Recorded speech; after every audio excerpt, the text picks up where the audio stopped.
Plan on flying? In order to board domestic flights, your driver's license or state-issued ID must be a real ID. Learn how to get your real ID today at tsa.gov/real ID or visit your local DMV. Cop Talk is brought to you by Good Greek Moving and Storage, your total relocation solution.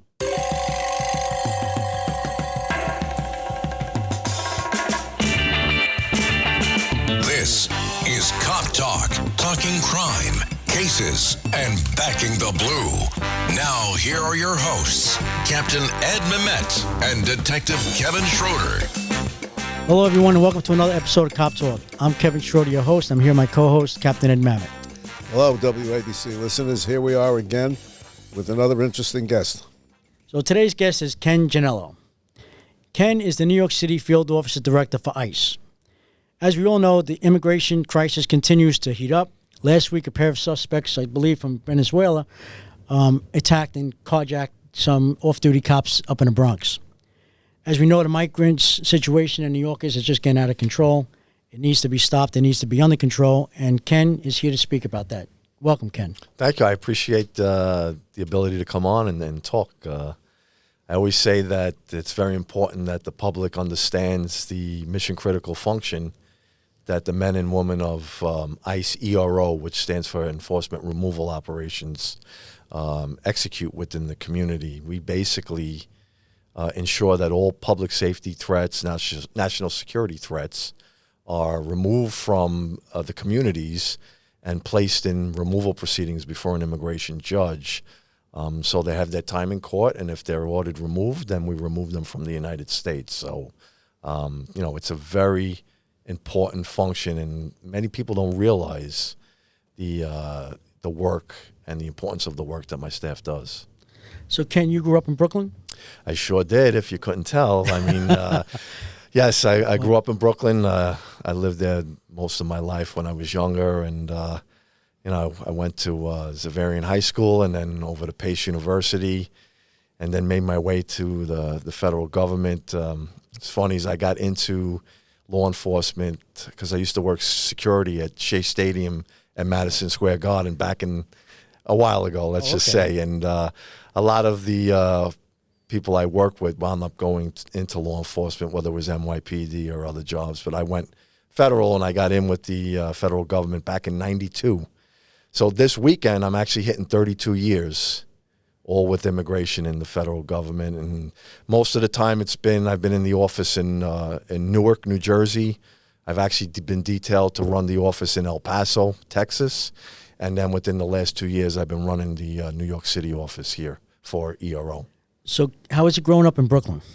It was great growing up in Brooklyn. I mean, you can't say anything bad about it. And, I always say when you go back to Brooklyn, you go back to the motherland. It's a good spot. I actually still have family that live in Brooklyn, where I actually grew up in Dyker Heights. And, granted, a lot of things changed, but there's still a lot of memories and good times from Brooklyn. Our producer and I are also from Brooklyn. There you go. See that? We got a lot of Brooklynites here, so we're doing real well already. Yeah, well, I'm from Manhattan, the West Side, so that's another story. Well, we won't hold that against you. Don't worry.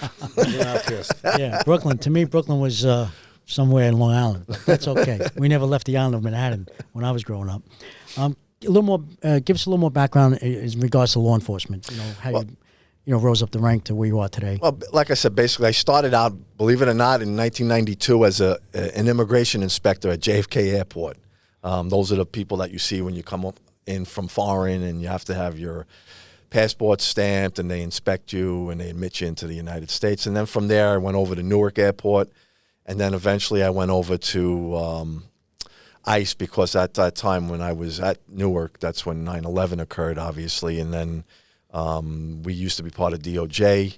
They created the Department of Homeland Security, DHS, and at that time I went from doing like the airports and the seaports and the border to the interior, and I went over to ICE, Enforcement Removal Operations in Newark. It was about 2005. I spent about 15, 16 years working the streets of New Jersey and, doing some mission-critical work there. I rose up the ranks in Newark from an officer to a supervisor, from a supervisor to an assistant field office director, and then to a deputy field office director. It's kind of hard to explain in NYPD terms. Supervisors like a sergeant, assistant field office director, I guess would be like a lieutenant. A deputy field office director would be similar to a captain, and the field office director, which I am now, when I went over to New York, I guess that would be the overall director or commissioner of the actual agency. Gotcha. When you worked at Newark, did you deal with Kevin Schneider, chief over there, Kevin Schneider? Of Newark PD? Newark PD, yeah. It's possible. So many different law enforcement agencies in New Jersey. It's not like New York City where you just have one. Right. They have so many over there. Yeah, Kevin's a legend there in Newark. That's why I asked. How's the progress with the Adams administration with the migrants? Well, the last time I spoke, I had the conference with Congresswoman Malliotakis out on Times Square when they had the issue with the individuals that had attacked the NYPD officers. I had stated that, look, at least this administration, we have a seat back at the table. We've had some dialogue at that point, and then subsequently, we've had some informal meetings right now. I mean, there's nothing concrete going forward, but I mean, at least we are dialoguing. Unlike the last mayor administration, Mr. de Blasio, he basically removed us from the table. And remember, we used to have a unit that worked in Rikers. We worked hand in hand with NYC DOC there in Rikers, and any individual that was finished with their local sentences and was being released, if they were foreign-born, they were vetted by my staff. And if we determined we had probable cause that they were amenable to proceedings, removal proceedings, we would take them into custody. And during that time, when we were at Rikers, on a weekly basis, we would be arresting close to 100 individuals. Wow. And then obviously we got kicked out of Rikers, so all of that where we were, and then they stopped honoring our detainers, all of those individuals just get released right back into the community. And the recidivism rate on, criminal individuals. And they just prey on the same communities that they've just preyed on before. And you see a lot of it now with the arrest on some of the foreign-born nationals that we have. It's not just one arrest. They have like several arrests. And the problem with the sanctuary policies, number one, bail reform is, it handcuffs a lot of law enforcement. Because they get arrested, they're out before anything can happen. They're not even remanded to Rikers anymore. Usually they would be remanded to Rikers. We can drop an immigration detainer. Now they're out, they're released, so we don't know about it. We can't drop a detainer. Not that it would be honored anyway by NYPD. But since they'd be released, they get arrested again. We don't know, because NYPD, obviously, they can't cooperate with us. They can't even speak with us. Because we'll ask about, let's just say last known whereabouts on an individual that was released, and like, sorry, due to the policies, we can't speak with you. So basically, they had the individual. We want the individual. They can't tell us that they have the individual. They can't honor the detainer. So they release them back in the community. Now, I have to get my staff. My staff has to now go into the community. I have to spend resources, time, right, financially. And the public safety threat now increases for my staff, but also for the public, because we're out in the community trying to arrest an individual we could have just taken custody of in a secure setting, whether it's in a jail or whether it's from another law enforcement agency. And this is something that, it's amazing. And I tell some of the media outlets, believe it or not, some of the intel that we have to find out that we deal with, basically, we're finding it out through the media. I says, I don't have a law enforcement agency calling me and say, hey, what do you got on this one? Or this individual was just arrested. He's a national, he's foreign born, or he's been arrested several times. What do you have? No, we get cases. We have our own database, all right? And each week there's hundreds of arrests in New York City. So I try to prioritize my resources going after the worst of the worst, the violent criminals. And I only find out about certain ones is through the media, especially all the ones that had the attacks on the NYPD offices. Right. It's unbelievable. Now, prior to de Blasio's administration, I'm sure it was much better cooperation with the NYPD, correct? Right, but there's sanctuary policies that go all the way back to Mayor Koch. Right. All right, so it's not as though those sanctuary policy, and let me just explain why they instituted these sanctuary policies. And it's a false narrative that they play. They state that, ICE is out there, ERO, and we're out there arresting victims. We're out there arresting witnesses. It couldn't be farther from the truth, because we have policies against that, and we use a victim-centered approach, and we don't arrest victims. We don't arrest material witnesses. We have prosecutorial discretion, just like every law enforcement agency does.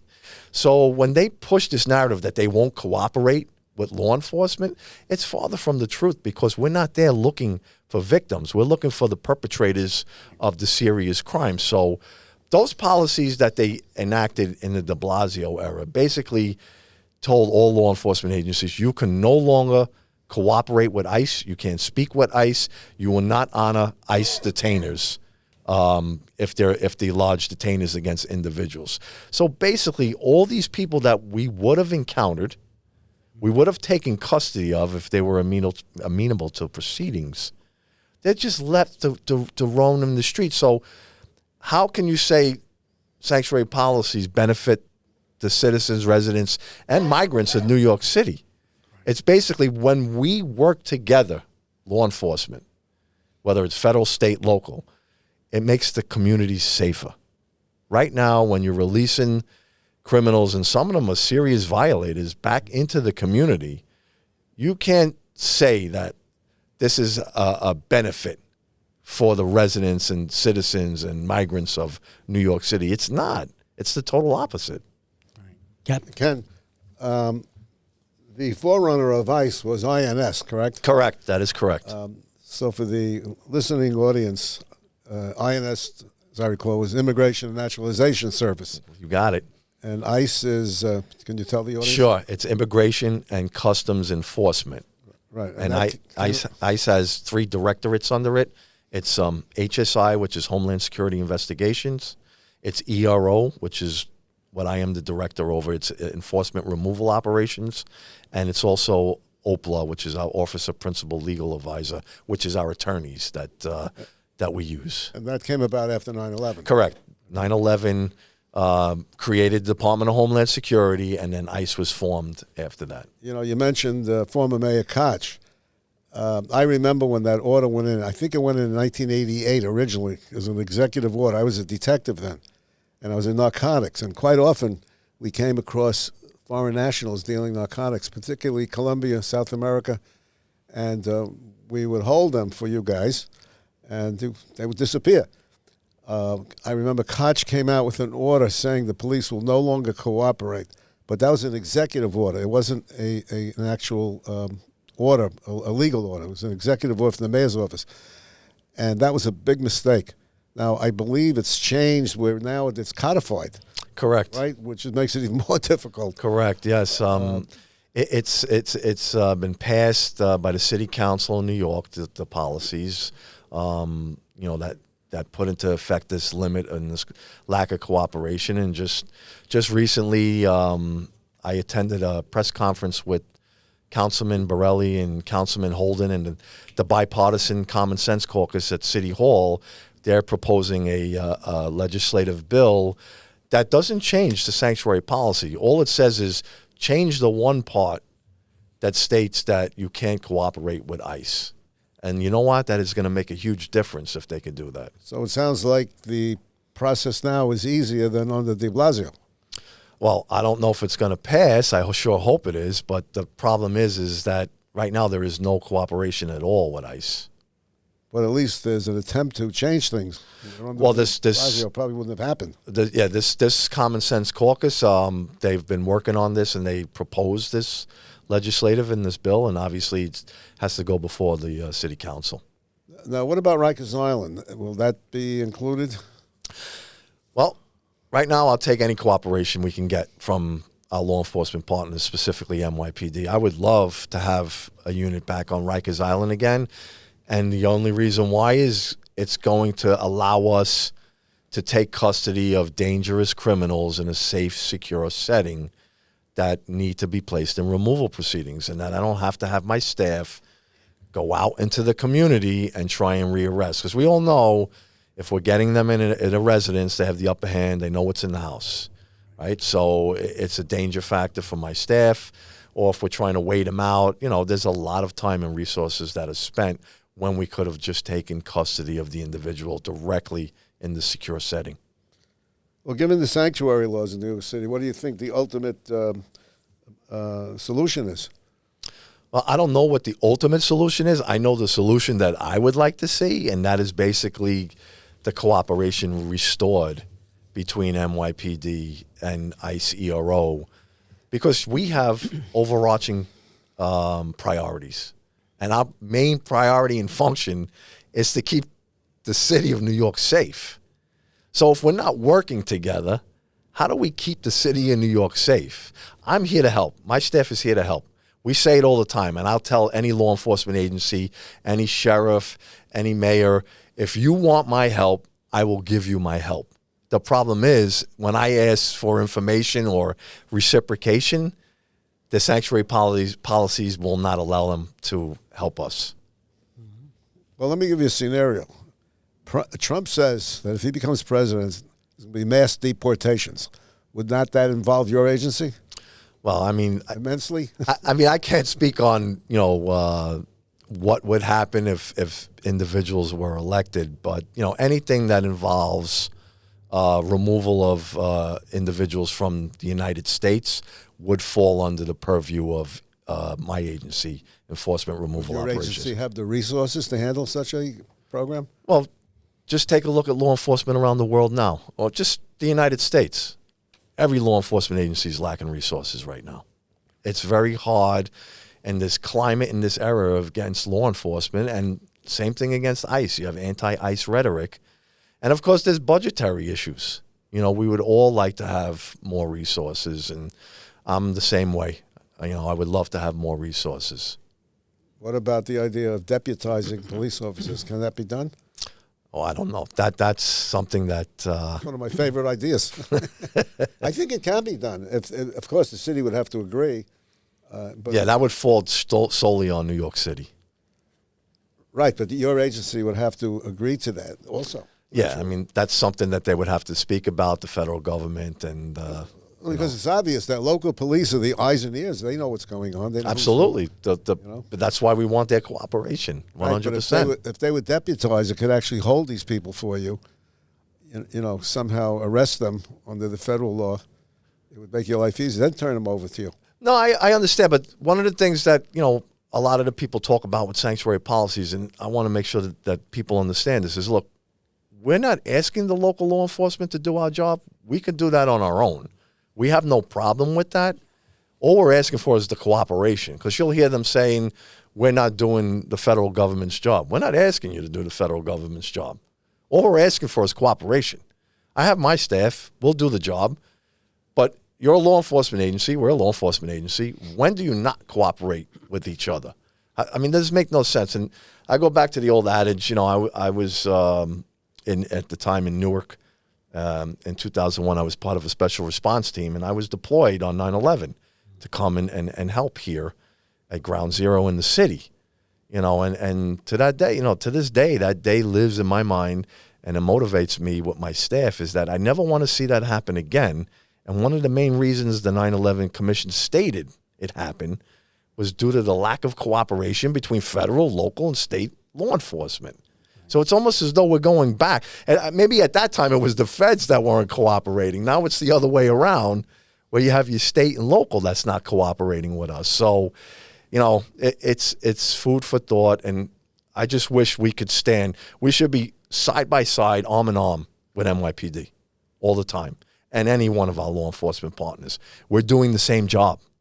We're doing the same job, and we want to keep the people, New York City, Long Island, the 7 lower counties of the Hudson Valley region, which all fall under my jurisdiction.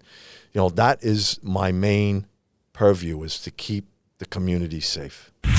Hey, it's the Good Greek Spiro, and I have some exciting news. Good Greek has been awarded National Mover of the Year. You've trusted the Good Greek for decades with your family's moving and storage needs. Now Good Greek is proud to be the nation's top mover. So when it's time for you to move across town or across the country, trust America's best mover, Good Greek. Go to goodgreek.com for Good Greek, the National Mover of the Year. Good Greek Moving and Storage, your superhero movers. This National Foster Care Month, Marine Toys for Tots is providing hope to children who need it most. Staff Sergeant James Caldwell, who grew up in foster care himself, shares that while handing out gifts at a Toys for Tots distribution event, a little girl looked up at him, reached into her bag, pulled out a stuffed animal and said, "Someone needs to make sure you get a toy too." That simple gesture embodies the heart of Marine Toys for Tots, ensuring every child, including those in foster care, experiences the kindness that can transform their future. Visit toysfortots.org today. You said that you were down at 9/11, right? Yes. Okay, you responded. You were you registered with the 9/11 program?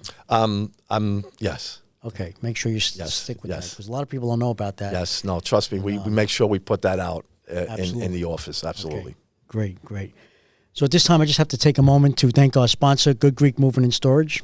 Good Greek Moving and Storage has been named National Mover of the Year and the most referred moving company in the U.S. Spiro Georgitakis, CEO and founder, was also a police officer, so he knows the importance of safety and the risk of moving. All of his movers are screened, drug tested to ensure our safety. His movers are professionally trained at the Good Greek Academy to learn how to wrap, pack, unpack, load, unload your precious belongings for a safe trip to your new home.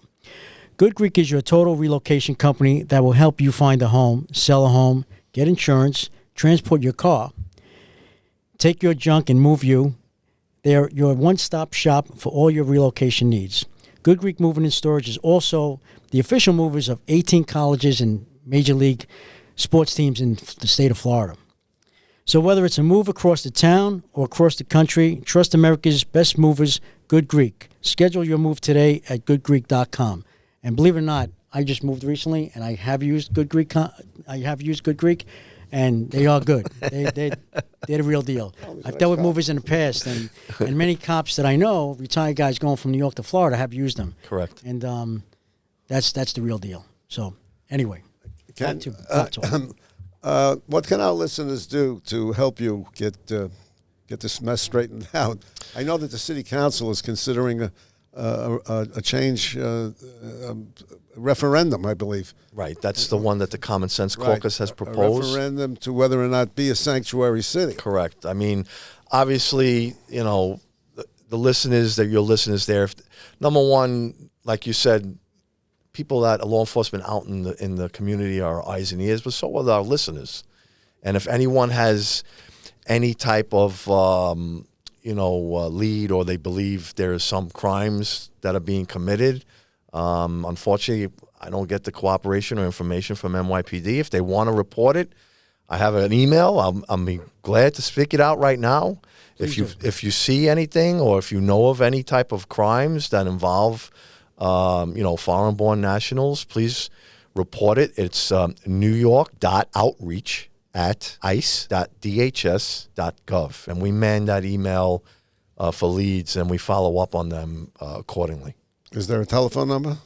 There's one telephone number you could use. It's 1-866-2-DHS-ICE, I-C-E. So that's 866, the number 2, DHS-ICE. That's the phone number. The other one, the email comes directly to me, to my office. The other one goes to a national center that the leads get fanned out that way. Well, you might get a lot more work after this. We're here to help. Like I said, we have a mission critical function. My staff is very professional, the men and women, and they do a great job every day. How much staff do you have in New York? We have a couple hundred, several hundred between New York and Long Island and the 7 lower counties of the Hudson Valley region. So, like I said, we can always use more resources, but every law enforcement agency and director is going to tell you we'd love to have more resources. Right. How's the relationship with Nassau and Suffolk County and other departments throughout the state. Well, obviously, they don't follow the city sanctuary policies, but what people don't realize is the governor, the former governor, Cuomo. yes, thank you. It eluded me there. Former Governor Cuomo passed 2 laws that severely restrict cooperation throughout the state Oh yeah, of he New called you a York. bunch of thugs, right? I'm not going to comment on what he said. You but don't look like a thug. exactly. You I've been can. called a lot worse. It doesn't matter. But the laws are the green light law, which basically stated and took away access for all ICE law enforcement officers, not only in New York, but nationwide, including our Customs and Border Protection people, from running New York City tags. So we can't run a tag. So if we're doing a stakeout or we're sitting somewhere and a car pulls up with New York City tags, because of the ORI, when we run the query, it'll get denied. So you want to talk about a law enforcement safety issue, we don't know what we're dealing with at that point. That's number one, the green light law. Number 2 is called the Protect Our Court Act, or they call it POCA, P-O-C-A. And what this did, now we have internal policies in ICE about arrests at courthouse. And basically, we don't utilize arresting at courthouse unless it's an exigent circumstance. So that policy's in effect. This went a lot further and basically said that we could not ICE in a administrative arrest, because the majority of our arrests are administrative in nature, not criminal. They stated that we were not allowed to arrest someone that is leaving his house to go to court, that is at court, during court, outside of the court, and leaving the court to go back home. So basically, a lot of times we don't have viable addresses on these individuals, but we do know when they might be going to court. Right. So if we know when they're going to court, we maybe would get them as before they went in, or let them finish and we get them on the way out. Now we can't even do that. So basically, if we could see the individual, he's leaving the courtroom, he's going back to where he lives, as per this new law, my officers, myself, can be sued if we make an arrest. Now, this is what I'm talking about, how they stack these policies. You have the city policies and you have the state policies, so much that I give you an example the other day that still keeps me up at night because I worry about this. I had a staff sitting on an individual that we were looking to arrest. We were in an area, it was late at night, and it was an individual that was released by, NYPD, whether it was bail reform or the detainer wasn't honored. We had a whereabout. We were looking. He had gone into an area waiting for him to come out. As he finally came out and we went to go execute the arrest to pull him over, another unmarked car came at the same time where we almost hit each other. And we all jumped out, and it was NYPD. And we were in the same area, same time, sitting there together. We had no clue, because there's no cooperation amongst our agencies.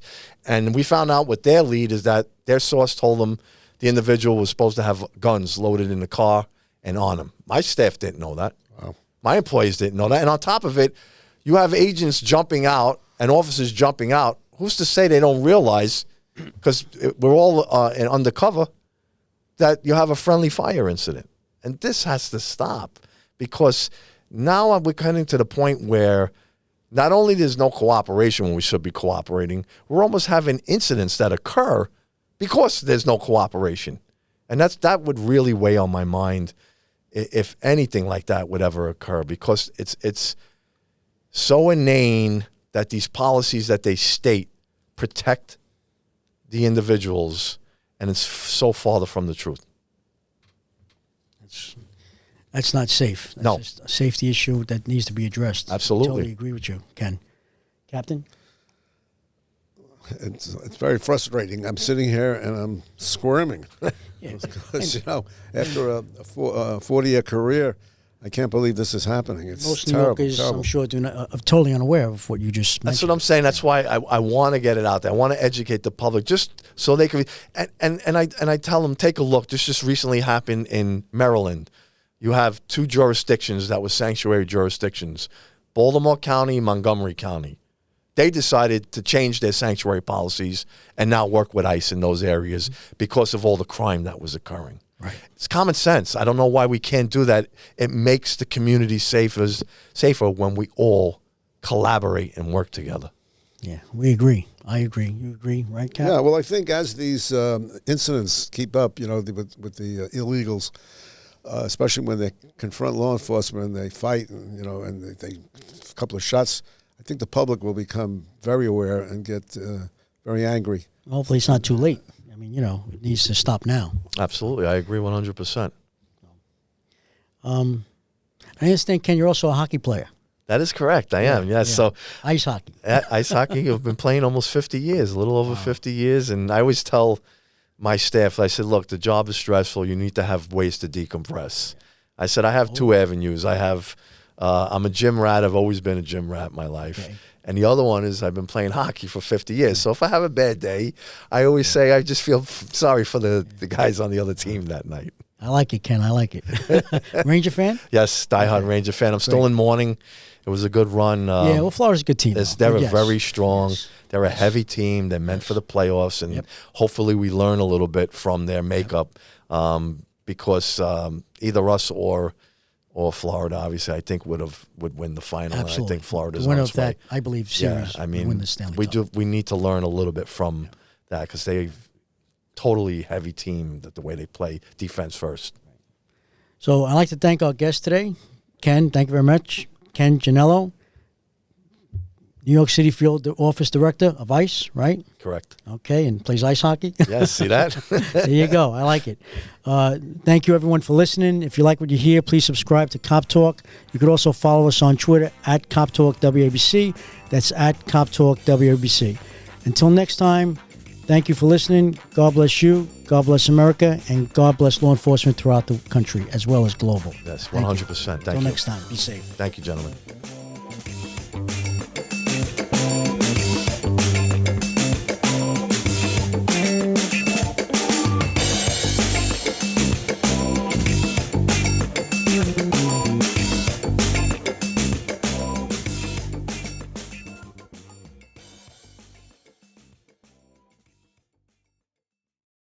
Hello, folks. Larry Kudlow here. Pay attention, because China is leading the largest anti-American alliance since World War II. One that's already dumped U.S. bonds, grabbed 43 million acres of our farmland, and is plotting to dethrone the dollar. That's why IRA and 401k savers are protecting their savings with gold. Please go to freegoldguide.com/Kudlow or just call 800-621-3908 for your free gold guide on how to protect your wealth with gold 100% tax-free.